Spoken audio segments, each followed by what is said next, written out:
नमस्कार, मैं Jitendra Chaturvedi. European union ने रूस पर प्रतिबंध लगा दिया है। हालांकि ये कोई नया नहीं है, कई सारे प्रतिबंध रूस पर लगे हुए हैं जब से रूस और यूक्रेन युद्ध शुरू हुआ है।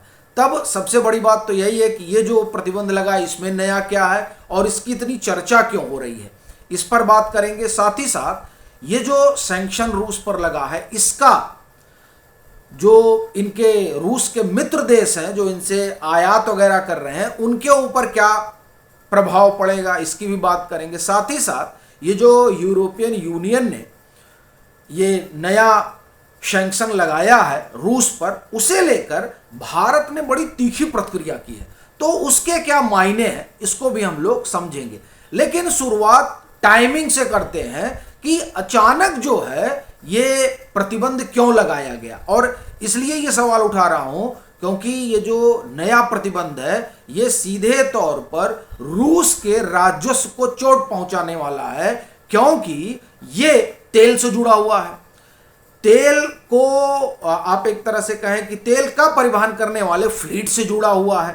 भारत में जो रसिया की एक रिफाइनरी है नायरा एनर्जी, उससे जुड़ा हुआ है। तो इसलिए टाइमिंग जो है, पहले उस पर बात करते हैं कि ये अचानक क्यों हो गया। देखिए, बात तो चल रही थी, नाटो भी कह रहा था कि रूस पर प्रतिबंध लगाएंगे और डोनाल्ड ट्रंप भी कह रहे थे, लेकिन वो तो कह रहे थे कि 50 दिन में अगर जो है युद्ध नहीं रुका तो कड़े प्रतिबंध लगेंगे। और उस कड़े प्रतिबंध का सीधा मतलब यही माना जा रहा था कि जो रूस का तेल व्यापार है उस पर चोट की जाएगी। लेकिन इंतजार नहीं किया गया 50 दिन का, ना आप एक तरह से कहें कि ये यूरोपियन यूनियन कर ही नहीं पाया। तो क्यों नहीं कर पाया, इसके पीछे का कारण ये देखा जा रहा है कि दरअसल ये जो रसिया, इंडिया और चाइना का त्रिकोण का जो ट्राइलेटरल फोरम है, इस फोरम को रिवाइव करने की बात शुरू हो गई है और इस बात ने यूरोपियन यूनियन को हिलाकर रख दिया। क्योंकि इसके रिवाइवल का मतलब ये हो जाएगा कि ये अकेले जो है दोनों देश मिलकर रूस को कंपनसेट कर ले जाएंगे। तो अब इसके लिए ज़रूरी ये था कि ये लोग बैठें, बात करें तेल ओल को लेकर, उससे पहले ही रूस पर हमला कर दिया जाए, यानी आर्थिक हमला कर दिया जाए। और फिर यूरोपियन यूनियन को एक बात का डर और भी लगा हुआ है कि रूस जो है वो कभी भी इन लोगों के ऊपर हमला कर सकता है। तो ये तमाम सारे डर रहे जिसकी वजह से तेल पर सीधा सीधा चोट किया गया, जो रूस के राजस्व का सबसे बड़ा सोर्स है। तो अब इस पर तेल पर क्या किया गया है, देखिए हुआ यह है कि ये जो तेल है, जो सैंक्शन लगा है इस बार तेल पर, इसमें अगर आप गौर करेंगे तो आपको चीज़ें स्पष्ट हो जाएंगी कि देखिए अंतर्राष्ट्रीय बाजार में तेल की कीमत क्या है, 80 से 85 डॉलर प्रति बैरल है, जबकि रूस कितने में बेचता है, 60 डॉलर प्रति बैरल। क्यों? क्योंकि यही मूल्य तय किया गया है अंतर्राष्ट्रीय बिरादरी के जरिए, या हम कहें कि पश्चिम के जरिए, नाटो के जरिए, अमेरिका के जरिए कि आप इतने में बेच सकते हैं। अभी क्या किया गया है कि जो ये 60 डॉलर प्रति बैरल में बेचते थे उसको और कम कर दिया गया है और उसमें 15% की गिरावट लाई गई है और कहा गया है कि अब आप 47 या 48 डॉलर है प्रति बैरल जिस लिहाज से रूस बेचेगा। ठीक है, तो अब सीधे सीधे जो आप कहें कि ये नुकसान है। फिर जो फ्लीट, शैडो फ्लीट जिसे कहा जा रहा है, जो लेकर तेल का परिवहन करती थी, उसको भी रोक दिया गया है, प्रतिबंध लगाया गया है।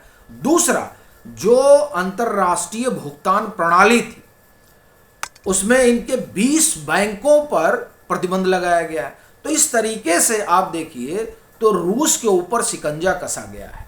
लेकिन बड़ी चीज यह है कि शिकंजा रूस के ऊपर कसा गया है, तब भारत ने इतना तीखा पलटवार क्यों किया। देखिए, उसका सबसे पहला कारण तो यही है कि भारत जो है वो रूस का मित्र है और ये जो तेल पर चोट की गई है ये असल में सिर्फ रूस पर नहीं की गई है, ये चेतावनी दी गई है उन देशों को जो रूस से तेल खरीदते हैं और उसमें खास तौर से भारत को का आप कहें कि चेताया गया है, क्योंकि यूरोप हो या अमेरिका, ये भारत को लगातार कहता रहा है कि आप रूस से दूरी बनाइए। और इनका इरादा सिर्फ ये नहीं कि आप तेल ना खरीदिए, इनका इरादा ये भी है कि इनसे जो है रक्षा के साजो सामान भी ना खरीदिए। ठीक है, भारत इन दोनों ही चीज़ों के लिए तैयार नहीं है। तो एक तरह से कहें कि भारत तैयार नहीं है, तो इसलिए ये जो अभी रूस के ऊपर प्रतिबंध लगाया गया है, खास तौर से तेल वाले मसले में, ये असल में एक ट्रेलर दिया गया है जो देश तेल खरीद रहे हैं उनको। तो स्वाभाविक सी बात है, इसे भारत भी समझ रहा है कि ये असल में यूरोपियन यूनियन धमका रहा है, या आप कहें कि यूरोपियन यूनियन के जरिए नाटो धमका रहा है, या ये कहें कि डोनाल्ड ट्रंप का प्रशासन धमका रहा है भारत को कि नहीं मानोगे तो अभी तो रूस पे लगा है, फिर उन पर भी लगा देंगे जो लोग रूस से तेल खरीद रहे हैं। ठीक है, तो ये एक तरह से वार्निंग दिया गया है। तो इस कारण जो है भारत ने बहुत तीखा पलटवार करते हुए बोला है कि हम यूरोपीय यूनियन की ये जो एक तरफा कार्रवाई करने की नीति है उसका पुरजोर विरोध करते हैं, और इनके दोहरे रवैये का भी हम जो है मुखालफत करते हैं। दोहरा इसलिए चूंकि देखिए, ये जो तेल खरीदा जा रहा है रूस से, वो हो क्या रहा है कि ऐसा तो है नहीं कि यूरोपीय यूनियन को जरूरत नहीं है, वहां भी बेचा जा रहा है, लेकिन आप उस पर ध्यान नहीं दे रहे हैं। तो इसलिए जो है भारत की अपनी नाराजगी है, और उस नाराजगी का एक कारण ये भी है कि जो ये इनका जो रिफाइनरी है नायरा एनर्जी, एक तरह से आपने उस पर भी प्रतिबंध लगाया है, और ये रसिया की है, रसिया की, उसमें जो रसिया की सरकारी कंपनी है पेट्रोलियम की, उसकी तकरीबन 49% की हिस्सेदारी है ये जो नायरा एनर्जी है। बहुत बड़ी रिफाइनरी है साउथ एशिया की। तो अब आपने उसी पर ठोक दिया, क्योंकि आप लगा रहे हैं सीधे सीधे रूस के तेल का राजस्व प्रभावित करने के लिए, ये सब आप कर रहे हैं। ये आप कर रहे हैं तो इससे देखिए, एक बारगी तो देखा जाए तो तेल का दाम जब 47 कहाँ 60 में मिलता था, $60 प्रति बैरल, कहाँ अब 47 दशमलव कुछ डॉलर प्रति बैरल आएगा। तो इस लिहाज से आप देखें तो भारत के लिए तो सहूलियत है, लेकिन अब हुआ क्या है कि ये जो शैडो फ्लीट है जिसके ज़रिए तेल आ जा रहा था, इसको आपने रोक दिया। तो इससे तो भारत तेल ले रहा है तो भारत का खर्च बढ़ेगा। फिर ये जो नायरा रिफाइनरी थी, इसके ज़रिए आप एक तरह से कहें कि तेल का जो है यहाँ पे कच्चा तेल आके जो रिफाइनरी होती थी, उससे लागत जो है वो उसका फ़ायदा भारत को भी मिलता था। लेकिन अब आपने उस पर जो है प्रतिबंध लगाने का मतलब ये हो गया कि आप ये कहें कि कम, भाई जो कैपेसिटी उसकी थी, आप मान लीजिए कि हमारे पास 100 रिफाइनरी हैं, और 100 रिफाइनरी जो है सबकी अपनी अपनी क्षमता, और उस क्षमता के साथ वो उत्पादन कर रहे थे। अब आपने एक रिफाइनरी, जिसे सबसे बड़ी रिफाइनरी कहा जा रहा है नायरा, उस पर आपने प्रतिबंध लगा दिया। क्यों? क्योंकि उसका संबंध जो है रूस से है, मतलब रूस की ही है वो जो यहाँ पे लगी हुई है। तो आप उस पर रोक दे रहे हैं, तो एक बड़ी रिफाइनरी वो तेल को, क्रूड ऑयल को रिफाइन करना बंद कर देगी, तो जाहिर सी बात है कि उसका असर जो है वो भारत पर पड़ेगा। फिर शैडो फ्लीट पर जब आप एक तरह से कहें कि प्रतिबंध लगाते हैं, तो उसका भी असर भारत पर पड़ेगा। भारत एक विकासशील देश है, तो इसलिए आप देखिए कि बावजूद इसके कि जो क्रूड ऑयल है उसकी कीमत को इन लोगों ने विनियमित किया है, रेगुलेट किया है, लेकिन इसके बाद में भी उसका कोई बहुत ज़्यादा फायदा भारत को मिलेगा ऐसा लग नहीं रहा है। एक तो ये कारण है। दूसरा जो सबसे बड़ा कारण है वो यही कि भारत इस चीज़ को समझ रहा है कि अब ये लोग जो कर रहे हैं वो ठीक नहीं है।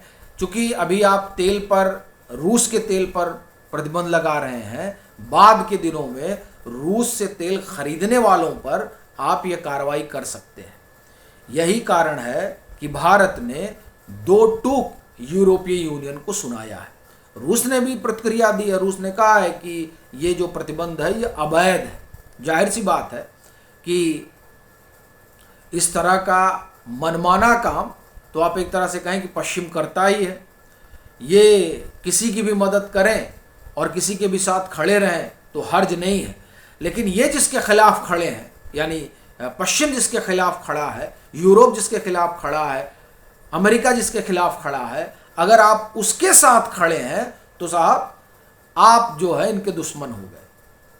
ठीक है, तो अभी तो वो स्थिति नहीं है कि आप भारत को सीधे सीधे डिक्टेट करें, लेकिन कोशिश वही हो रही है। और इसीलिए भारत ने जो है एक तरह से कहें कि दो टूक यूरोप को, नाटो को और अमेरिका को समझा दिया।